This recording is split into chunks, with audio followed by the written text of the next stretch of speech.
Thank you, Mr. President.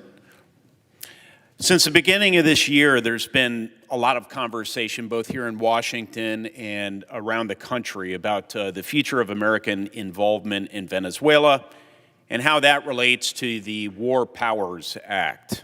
So as we head into recess, my colleagues head back to their respective states and to other locales. I just wanted to take a minute and update my constituents on how this U.S. Senator is approaching this situation.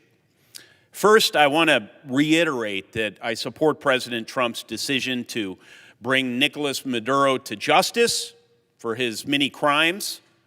I know I speak for countless Hoosiers in expressing my gratitude that after years of oppression, the Venezuelan people now have a new hope. In fact, I've taken meetings in recent days with diplomats, national security luminaries, business people, expats, and others, and those meetings have reinforced the reality for me that right now we have an opportunity for brighter days ahead in Venezuela. And I know the administration is working with multiple stakeholders to affect that sort of positive change that we're all hoping for. And I, of course, also want to commend the bravery, the professionalism of the U.S. service personnel who carried out the successful law enforcement mission in Venezuela earlier this month. Highly impressive, highly sophisticated. I'm awestruck by the mission, all that it accomplished, and I thank the men who are part of that.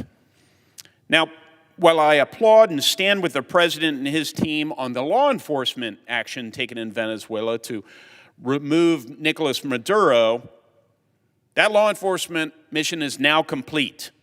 I just want to clarify that for many of my constituents. I've also expressed concerns about the possibility of American military involvement in Venezuela as we move forward.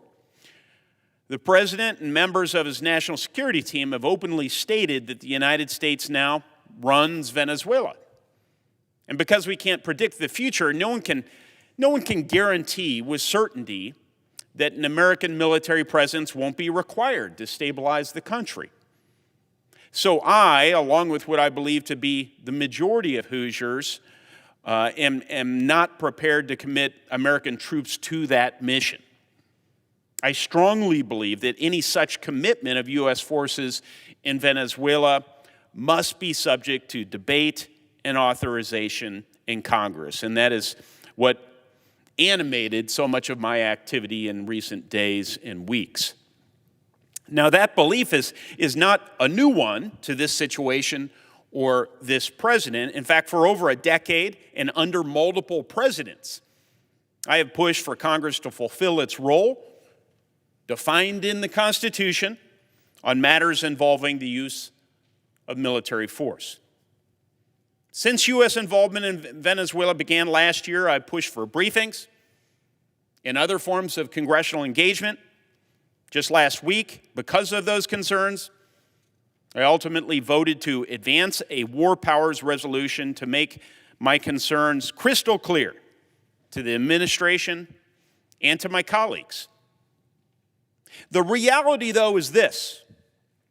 Even if the Senate had adopted that resolution, had it not been derailed through a procedural vote, it likely would have died in the House of Representatives, very likely, or at a minimum been vetoed by the President of the United States. That much was clear. Given that stark, incontrovertible, unavoidable reality, I've had numerous conversations with senior national security officials over the past week since the first vote took place. And in those conversations, some in person, some by phone, I received assurances that there are, number one, no longer any American troops in Venezuela. I've also received a commitment that if President Trump were to determine American forces were needed in any major military operations in Venezuela, the administration would come to Congress in advance in advance to ask for a formal authorization on the use of military force. And lastly, Secretary Rubio has agreed to my request to appear before the Senate Foreign Relations Committee to provide a public update on Venezuela immediately after the recess, facilitating the very type of public debate and, if necessary, someday authorization around these matters. Hopefully working the muscle memory of this institution and its various committees on issues of war powers so that they might be more inclined to operate those prerogatives, to exercise those prerogatives in the future. For those like me who want Congress to perform its long-standing role in these issues, the commitments I've secured are major commitments that will help keep Congress better informed, help ensure we make better decisions, and ensure in this situation that any future commitment of U.S. forces in Venezuela is subject to public debate and authorization here in this body. So let me just end by saying that President Trump campaigned against forever wars. Millions of people strongly supported him in that position.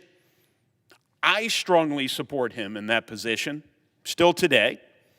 And I believe that a drawn-out campaign in Venezuela involving the American military, even if unintended, would be the opposite of President Trump's goal of ending foreign entanglements. But I also make that statement with humility, understanding that world events are fluid.